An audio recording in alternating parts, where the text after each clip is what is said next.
बिस्मिल्लाहिर्रहमानिर्रहीम। अस्सलाम वालेकुम class, hope you all are fine. Class आज हम स्टार्ट कर रहे हैं 9th chapter from numerical analysis book. इस चैप्टर में हम पढ़ेंगे न्यूमेरिकल डिफरेंशियल्स और इंटीग्रेशन के बारे में। तो स्टार्ट करते हैं हम अपना आज का लेक्चर। फर्स्ट टॉपिक है derivatives using Newton's forward difference formula. Forward difference formula आपको बहुत अच्छे से आता होगा। इसी फार्मूला का यूज़ करते हुए हमने डेरिवेटिव्स फाइंड आउट करने हैं। First order derivative, second order and third order और इसी तरह हायर ऑर्डर्स भी।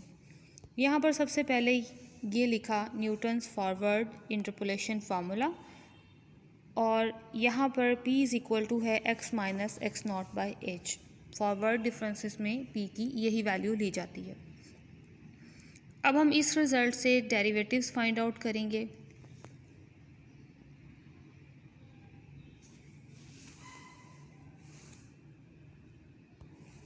Differentiating both sides with respect to P we have. Okay class, interpolation formula जो भी हमने यूज़ किया उसका डेरिवेटिव ले रहे हैं विद रिस्पेक्ट टू P, और ये फॉर्म किस तरह से आई अभी आपको ये भी बताती हूँ। इंटरपोलेशन फार्मूला हमारे पास है y is equal to Y not plus P forward difference. इसके बाद आता है P इंटू P माइनस 1, तो मल्टीप्लाई करके यहाँ पर मैं लिख रही हूँ, तो मल्टीप्लाई करने से आएगा P square minus P over 2 factorial. और इसके बाद इन तीनों को मल्टीप्लाई करेंगे क्योंकि तीन टर्म्स आती हैं। अब टर्म्स आती हैं P into P minus 1 into P minus 2, यानी इन तीनों को मल्टीप्लाई करना है और हमने यहाँ पर लिखना है। मल्टीप्लाई किया P स्क्वायर माइनस P और P माइनस 2 से ये मल्टीप्लाई होंगे तो ये फर्दर आ जाएगा P cube minus 2P square minus P square plus 2P। तो टोटल मल्टीप्लिकेशन आ गई P cube minus 3P square plus 2P over 3 factorial, और ये cube plus up to so on. Okay class, अब ये जो मैंने यहाँ पर डाटा लिखा है इसका डेरिवेटिव ले रहे हैं विद रिस्पेक्ट टू P। ये कांस्टेंट है, ये ज़ीरो हो जाएगा। इसका P से रिस्पेक्ट से डेरिवेटिव लें तो जस्ट यही टर्म रहेगी, इसलिए यहाँ पर यही टर्म आ गई। इसका डेरिवेटिव लेंगे P के अकॉर्डिंगली तो यहाँ पर आएगा 2P माइनस 1, ये आ गया। बाकी तमाम टर्म्स सिमिलरली वापस ऐसे ही लिखी जा रही हैं। और नेक्स्ट अब इसका डेरिवेटिव है तो ये आ जाएगा 3P स्क्वायर माइनस 6P और ये आ जाएगा प्लस 2। ठीक हो गया। ये हमने प्लस और फर्दर नेक्स्ट हमने प्लस अप टू सॉन कर दी तमाम टर्म्स को। नेक्स्ट हम dy बाई dp को कन्वर्ट करना चाह रहे हैं dy बाई dx में, क्योंकि डेरिवेटिव हमेशा जो भी हम इक्वेशन वाइज लेंगे वो हमारे पास dy बाई dx के रिस्पेक्ट से ही होगा। तो इस तरह का कॉन्सेप्ट बनाने के लिए हम dy बाई dp को चेंज करेंगे dy बाई dx में। dy by dx is equal to, और ये चेन रूल अप्लाई किया, dp मल्टीप्लाई और डिवाइड भी। dp बाई dx हमारे पास इज इक्वल टू होता है 1 ओवर h। ठीक है, p को अगर डेरिवेटिव करें विद रिस्पेक्ट टू x तो ये आ जाता है हमारे पास 1 ओवर h। किस तरह से? p हमारे पास इज इक्वल टू है x minus x not over h, और अगर इसका डेरिवेटिव ले लें विद रिस्पेक्ट टू x तो क्या आएगा? dp over dx is equal to 1 minus 0 X not, क्योंकि कांस्टेंट नंबर है, h भी कांस्टेंट है, कांस्टेंट इसी तरह से रहेंगे। और ये कंप्लीट हमारे पास आ गया dp by dx is equal to 1 over h। तो इस तरह से यहाँ पर वैल्यू हमने लिखी है 1 over h। So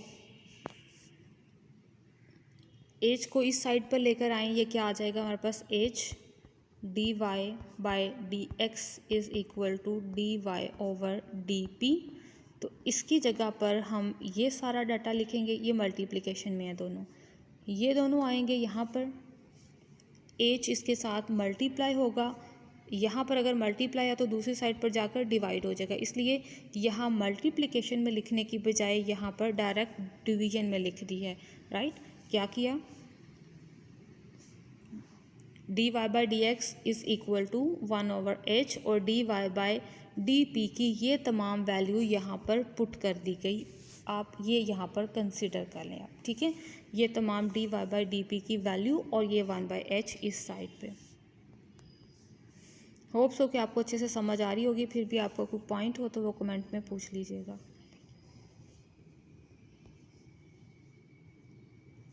okay class, अब इसे डेरिवेटिव में कन्वर्ट करने के लिए हम इस पूरी इक्वेशन में पुट करेंगे p इज़ इक्वल टू 0। ये हम पूरी इक्वेशन में पुट करेंगे। जहाँ जहाँ पर भी p लिखा होगा वहाँ वहाँ पर वो टर्म 0 हो जाएगी, और जहाँ पर कांस्टेंट नंबर है वो टर्म हमारे पास बाकी बचेगी, उसे हम सॉल्व करके नीचे लिखेंगे। First term as it p की जगह 0 पुट किया तो ये -1/2 रह जाएगा। यहाँ पर p की जगह 0 पुट किया तो ये 2/3 फैक्टोरियल रह जाएगा। जिससे मज़ीद सॉल्व करें तो ये ओवर हमारे पास जस्ट 1/3 आएगा। ये 1/3, इससे भी मज़ीद सॉल्व करें तो आएगा हमारे पास 1/4, और ये अप टू सॉन, और ये आ गया हमारे पास हमारा फर्स्ट डेरिवेटिव। अब हमने फाइंड करना है सेकंड डेरिवेटिव। तो class second derivative find out करने के लिए हम क्या करेंगे, हम इस रिज़ल्ट में जिसमें हमने अभी p इक्वल टू 0 पुट किया था, इसी का अगेन डेरिवेटिव लेंगे with respect to p, right. तो यहाँ पर इसको साथ में नीचे लेके चलते हैं।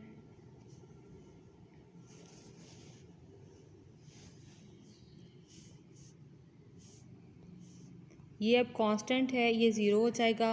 p के रिस्पेक्ट से डेरिवेटिव लेंगे तो यहाँ पर जस्ट आ जाएगा हमारे पास 2/2 फैक्टोरियल, ये दोनों कैंसिल, ये डेल स्क्वायर ओवर h0 हो जाएगा। ये कंप्लीट इन तमाम रिजल्ट्स का भी फर्दर डेरिवेटिव ये नीचे लिखा जाएगा। पहले मैं आपको डेरिवेटिव बता दूँ।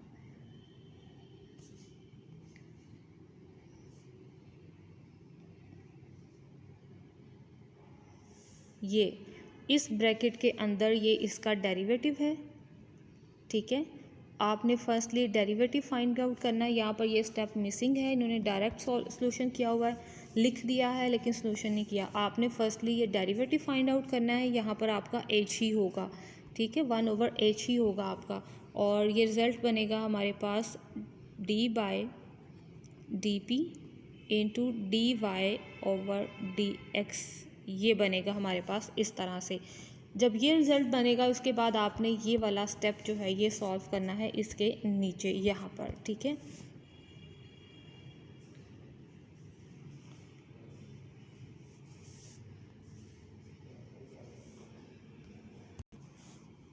चेन रूल अप्लाई करते हुए इसे भी हमने पार्टीशनिंग में चेंज कर दिया।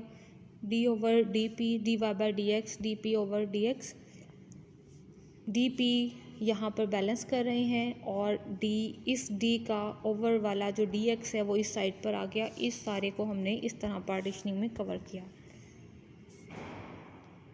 इसको स्टेप बाय स्टेप अगर मैं आपको बताऊं तो ये हमारे पास सेकंड ऑर्डर में है, और सेकंड ऑर्डर से हम इसको कन्वर्ट किया हमने इसको सिंगल ऑर्डर में इस तरह से। इसके बाद हमने नेक्स्ट इसको dp में कन्वर्ट किया, और ये आ गया dp/dx, ठीक है। ये x यहाँ पर आ गया और p मल्टीप्लाई और डिवाइड हो गया। इसके बाद यहाँ पर ये नेक्स्ट स्टेप है हमारा, dp/dx is equal to 1/h, ये इस तरह से आ गया। ये कंप्लीट नोटेशन यहाँ पर चली गई। अब हमारे पास ये सारा रिज़ल्ट इज़ इक्वल टू था इस अंदर वाली सारी इक्वेशन के, क्योंकि ऑलरेडी हमने यहाँ पर मैंने आपको बताया कि फर्स्टली आपने डेरिवेटिव फाइंड आउट करना है, और फिर आपने यहाँ पर जैसे ये इक्वेशन बनी, इस इक्वेशन को बनाने के बाद आपने dy/dx और इस कंप्लीट का रिज़ल्ट ये जो था यहाँ पे पुट कर देना है, जैसा कि हमने फर्स्ट स्टेजेस में किया था। फर्स्टली हमने डेरिवेटिव फाइंड किया, उसके बाद हमने इसको कन्वर्ट किया, कन्वर्ट करने के बाद हमने इसकी वैल्यू यहाँ पर पुट की, तो ये हमारे पास हमारा फर्स्ट डेरिवेटिव बना। इसी तरह अब यहाँ पर जब हम वैल्यू पुट करेंगे, ये वैल्यू पुट करेंगे यहाँ पर, और यहाँ पर आ जाएगा h²। अब फर्स्ट डेरिवेटिव में यहाँ h है, सेकंड डेरिवेटिव में एक और h आने से ये h² बन जाएगा। अब यहाँ पर भी p इक्वल टू 0 पुट करेंगे तो ये हमारे पास कंप्लीट रिज़ल्ट सेव हो गया, जो कि सेकंड ऑर्डर में डेरिवेटिव है। क्लियर। इसी तरह से हम हायर और डेरिवेटिव्स भी फाइंड आउट कर सकते हैं। अब हम क्या करेंगे, नेक्स्ट इस इक्वेशन का फर्दर डेरिवेटिव फाइंड आउट करेंगे पी के रिस्पेक्ट से। जब हम ज़ीरो पुट करते हैं पी में, जिस इक्वेशन में ज़ीरो पुट करते हैं उसी इक्वेशन का हमने डेरिवेटिव फाइंड आउट करना है फर्दर, और डेरिवेटिव फाइंड आउट करने के बाद उसके डेरिवेटिव को हमने कन्वर्ट करना है D Y by D X में, और कन्वर्ट करने के बाद हम p इक्वल टू ज़ीरो पुट करेंगे। ठीक है, अच्छा जी, यहाँ पे नेक्स्ट यही स्टेप्स अप्लाई करते हुए हमारे पास ये थर्ड डेरिवेटिव आ जाएगा। और क्लास आपने इन डेरिवेटिव्स की इक्वेशंस को भी याद रखना है, फर्स्ट सेकंड थर्ड, ये तीन आपको इक्वेशंस जो हैं ये याद होनी चाहिए। ठीक है, चलिए जी, ये हमारी इक्वेशंस आ गई। अब इसको एक नए प्रोसीजर से भी फाइंड आउट किया जा सकता है। आप चाहें तो इसकी डेरिवेशन इस मेथड से मेमोराइज़ करें, चाहे दूसरे मेथड से। ओके क्लास, तो यहाँ पर दूसरा मेथड है 1 plus forward difference is equal to exponential H D. इस डाटा को हमने लिया is equal to exponential H D, दोनों साइड पे लॉग अप्लाई करें तो H D is equal to आ जाएगा लॉग 1 प्लस फॉरवर्ड डिफरेंस। और नेक्स्ट इस पे हमने अपना फार्मूला यूज़ किया मैक्लॉरिन सीरीज़ का, तो ये फार्मूला आ गया हमारे पास मैक्लॉरिन सीरीज़ के अकॉर्डिंगली। एच को दूसरी साइड पर लेकर आए, वो इस तरह से डिवाइड हो जाएगा। अब फाइनली हमारे पास ये इक्वेशन है d is equal to the following equation. ये हमारे पास फर्स्ट डेरिवेटिव आ गया, वही डेरिवेटिव जो ऊपर हमने फाइंड आउट किया था। यहाँ से चेक कर लें, -1/2 + 1/3 - 1/4, और यही टर्म्स हमारे पास हमारे इस ऊपर वाले रिज़ल्ट में अवेलेबल हैं। यहाँ पर ये नोट करें, फर्स्ट +1/3 - 1/4, साथ में फॉरवर्ड डिफरेंसेस उसी ऑर्डर के अवेलेबल हैं, राइट। ओके, ये आ गया हमारे पास हमारा फर्स्ट डेरिवेटिव। नेक्स्ट वाले किस वे में फाइंड आउट करने हैं वो देखें। डी इक्वेशन के दोनों साइड्स पे स्केयर अप्लाई करेंगे तो हमारे पास ये इक्वेशन बनेगी, जिससे स्केयर को सॉल्व करने से हमारे पास हमारा सेकंड डेरिवेटिव आएगा। इसको मज़ीद एलेबोरेट करते हैं। देखिए, दोनों साइड्स पे स्केयर ले लिया गया। अब स्केयर लेते हुए हम इसको इस तरह से सॉल्व करेंगे, टर्म्स को डिग्री वाइज अरेंज करेंगे। ये तो एज इट आ जाएगा, डेल स्केयर है, डेल है हमारे पास यहाँ पे, इसको स्केयर करेंगे तो ये स्केयर आ जाएगा। ठीक है, हमने ऑर्डर वाइज इसको अरेंज करना है। स्केयर के बाद हायर डिग्री इसमें से क्या आ सकती है, क्यूब, और क्यूब आएगा जब इन दोनों को मल्टीप्लाई करवाएंगे। सो इन दोनों टर्म्स को मल्टीप्लाई करवा लें, क्या टर्म बनती है हमारे पास, डेल इंटू -1/del स्केयर, तो ये आ जाएगा हमारे पास -1/2 del क्यूब। और भी चेक करेंगे किसी वे में हमारे पास डेल क्यूब की फॉर्मेशन आती है।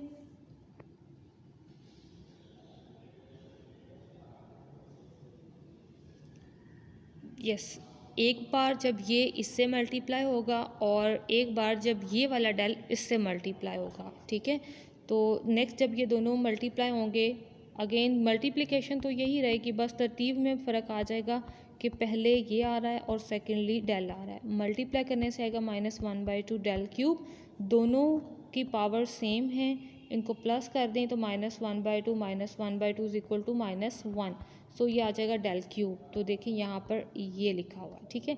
नेक्स्ट अब पावर हमें चेक करनी है कि 4 किस किस तरह से आता है। एक 4 आएगा जब इसका स्केयर है, ये सारी नोटेशन ज़रा नीचे मैं आपको कलेक्ट करके बताती हूँ। ये आ जाएगा 1/4 डेल 4।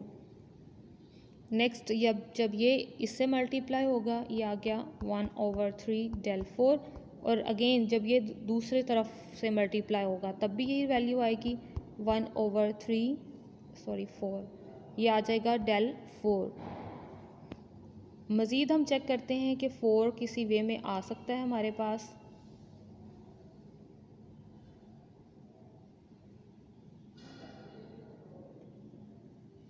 ठीक है, और हमारे पास 4 किसी वे में भी नहीं आता। हम किस तरह से चेक करें, हम इनको मल्टीप्लाई करते हुए चेक कर रहे हैं कि कहीं से 4 तो नहीं आता। तो इन सब को प्लस कर दें, ये एलसीएम आ जाएगा इनका 12, 3 + 4 + 4, और ये डेल 4 मैंने कॉमन ले लिया। सबको ऐड करें तो 11/12, और ये रिज़ल्ट हमारे पास यहाँ पर लिखा हुआ है।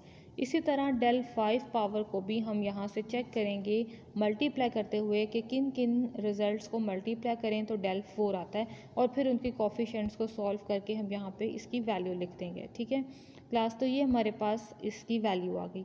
नेक्स्ट अगर हमने डेल क्यूब फाइंड आउट करना है, sorry D cube find out करना है, तो डी क्यूब के लिए हम डी पर क्यूब की पावर ले लेंगे। क्यूब की पावर लेने से हमारे पास obviously D square into D आ जाएगा। डी स्क्वायर हमारे पास ऑलरेडी अवेलेबल है, साथ में डी लिखेंगे और इन दोनों को मल्टीप्लाई करवाएंगे। डी हमारे पास है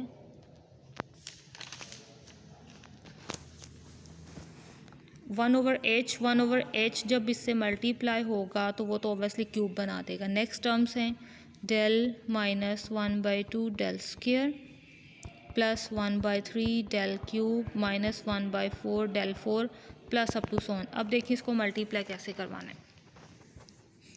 h मल्टीप्लाई होके क्यूब, इसके बाद ये स्क्वायर है और इसकी नीचे वाली सबसे लोएस्ट डिग्री वाली वैल्यू से मल्टीप्लाई हुआ डेल से, तो ये आ जाएगा डेल क्यूब।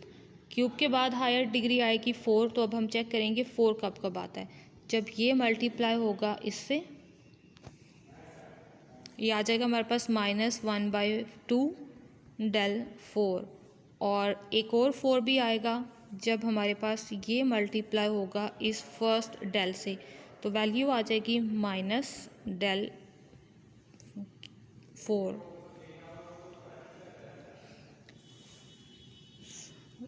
सो यही हमारे पास हमारे रिलेशंस हैं जो मल्टीप्लाई हो रहे थे। सो इनको सॉल्व करें, ये आ जाएगा -3/2 डेल 4। सो ये हमारे पास यहाँ पर वैल्यू है। इसी तरह पावर 5 को भी सर्च करेंगे मल्टीप्लाई करते हुए 5 कैसे कैसे आ रहा है। जब हम इसको मल्टीप्लाई करवाएंगे फर्स्ट डेल से और क्यूब को मल्टीप्लाई करवाएंगे इस डेल स्क्वायर से, और ये मल्टीप्लाई जो डेल स्क्वायर है ये मल्टीप्लाई होगा इस डेल क्यूब से, तो इसके अलावा कोई भी वैल्यू मल्टीप्लाई होकर डेल 5 नहीं देती। तो इनके कोफिशिएंट्स को मल्टीप्लाई करवा के आप एलसीएम देते हुए सॉल्व कर लें, आपके पास इजीली ये वैल्यू आ जाएगी। ओके क्लास, तो ये दो मेथड हैं डेरिवेटिव्स फाइंड आउट करने के। इसको आपने एज ए इक्वेशन याद कर लेना। यहाँ पे देखें कोई y0 x0 नहीं लिखा हुआ, ठीक है। तो जिस वेरिएबल के भी डेरिवेटिव्स हमने फाइंड आउट करने होंगे वो वेरिएबल हम इनके साथ अप्लाई कर देंगे बहुत साइड्स पे, तो हम उसी वेरिएबल के अकॉर्डिंगली यहाँ पर डेरिवेशन फाइंड आउट कर सकेंगे। अगर हमें y0 के रिस्पेक्ट से कहा जाएगा तो हम सिंपली y0 अप्लाई कर देंगे इसकी तमाम इंटरपोलेशन वैल्यूज़ पे, डेल के साथ साथ y0 अप्लाई कर देंगे, तो सिंपली हमारे पास वो डेरिवेटिव्स फाइंड आउट हो जाएंगे। नेक्स्ट है हमारे पास derivatives using Newton's backward interpolation formula. Hopes हो कि आपको बैकवर्ड इंटरपोलेशन फार्मूला भी अच्छे से आता होगा। और ये रहा हमारा बैकवर्ड इंटरपोलेशन फार्मूला। p की वैल्यू यहाँ पर आती है x माइनस xn/h। अब इसमें भी डेरिवेशन फाइंड आउट करने के सेम वही वाले स्टेप्स हैं, तो चलें देखते हैं। सबसे पहले इस इक्वेशन का डेरिवेटिव ले लें विद रिस्पेक्ट टू p, यानी dy/dt की वैल्यू फाइंड आउट कर लें। ये h है, ठीक है। dp/dx इज इक्वल टू है 1/h। dy/dp की वैल्यू आपने इसकी जगह पर रिप्लेस कर देनी है। सो ये आ गया dy/dp की इक्वेशन, ये हमने यहाँ पे पुट कर दी। अब इसमें p = 0 पुट करेंगे तो ये हमारे पास हमारा फर्स्ट डेरिवेटिव आ जाएगा, ठीक है। अब सेकंड ऑर्डर फाइंड आउट करने के लिए हम क्या करेंगे, हम इसी इक्वेशन का डेरिवेटिव फाइंड आउट करेंगे विद रिस्पेक्ट टू p। इस कंप्लीट का डेरिवेटिव फाइंड आउट हो गया, जो कि हमारे पास है d/dp इंटू dy/dx। तो डेरिवेटिव हमारे पास आएगा, यहाँ पर बुक में डायरेक्ट काम है, लेकिन आपको जिस तरह मैं बता रही हूँ आपने उस तरह से अपने नोट्स में इसको लिखना है। ये आ गया हमारे पास कंप्लीट वो रिज़ल्ट इक्वेशन वाइज। अब सेकंड ऑर्डर बनाने के लिए हमने चेन रूल अप्लाई किया। जिस तरह का चेन रूल फॉरवर्ड डिफरेंस में मैंने आपको बताया है वही वाला यहाँ पर भी रिप्लेस किया गया है, वही वाला चेन रूल। और ये D P by D x की जगह पर आ गया 1/h और ये बाकी डाटा। और इसका कंप्लीट का जो डेरिवेटिव है वो ये वाला है हमारे पास, ये हमने यहाँ पे इसको पुट किया, जो ऑलरेडी फाइंड आउट कर लेंगे हम, ठीक है। यहाँ पर इन्होंने ऑलरेडी फाइंड नहीं किया, इन्होंने बस आपको हिंट दे दिया है। तो यहाँ पहले इसका डेरिवेटिव फाइंड करें, फिर आपने यहाँ पे पुट करना है। अब इसमें भी p इक्वल टू 0 पुट करेंगे तो ये हमारे पास हमारा सेकेंड ऑर्डर डेरिवेटिव आ जाएगा। और इन्हीं तमाम स्टेप्स को अप्लाई करते हुए ये हमारे पास हमारा थर्ड ऑर्डर डेरिवेटिव। अब इसी का भी दूसरा प्रोसीजर हमारे पास है, 1 minus backward difference is equal to exponential minus H D. दोनों साइड्स पे लॉग अप्लाई करेंगे, एक्सपोनेंशियल कैंसिल, माइनस एच दूसरी साइड पर आ जाएगा। इस पर भी इसकी मैक्लॉरिन सीरीज़ अप्लाई की गई, माइनस और यहाँ पे भी माइनस, पूरे इक्वेशन से माइनस कॉमन ले लिया, माइनस माइनस कैंसिल, एच इस साइड पर आ गया और ये आ गया हमारे पास हमारा फर्स्ट डेरिवेटिव। बोथ साइड्स पे स्क्वायर अप्लाई किया, जिस कंडीशंस में हमने फॉरवर्ड इंटरपोलेशन फार्मूला में स्क्वायर को ओपन किया था, सेम उन्हीं स्टेप्स में हम इसको भी ओपन करेंगे। तो ये हमारे पास हमारा सेकंड ऑर्डर डेरिवेटिव, और नेक्स्ट क्यूब लेने से ये हमारे पास हमारा थर्ड ऑर्डर डेरिवेटिव आ जाएगा, ठीक है। तो अब जिस भी वेरिएबल के अकॉर्डिंगली हमने डेरिवेटिव फाइंड आउट करना होगा, वो वेरिएबल हम यहाँ पे अप्लाई करेंगे तो उसी के रिस्पेक्ट से डेरिवेटिव्स फाइंड आउट किए जा सकेंगे। ओके क्लास, ये आज आपका लेक्चर था। ये 2 टॉपिक्स हमने डिस्कस किए हैं, इनको आपने अच्छे से करना है और रिटन प्रैक्टिस भी करनी है आपने, और मुझे कमेंट में भी बताना है कि किस किस स्टूडेंट ने की है प्रैक्टिस। ओके क्लास, अल्लाह हाफिज़, टिल द नेक्स्ट लेक्चर। दुआ में याद रखिएगा।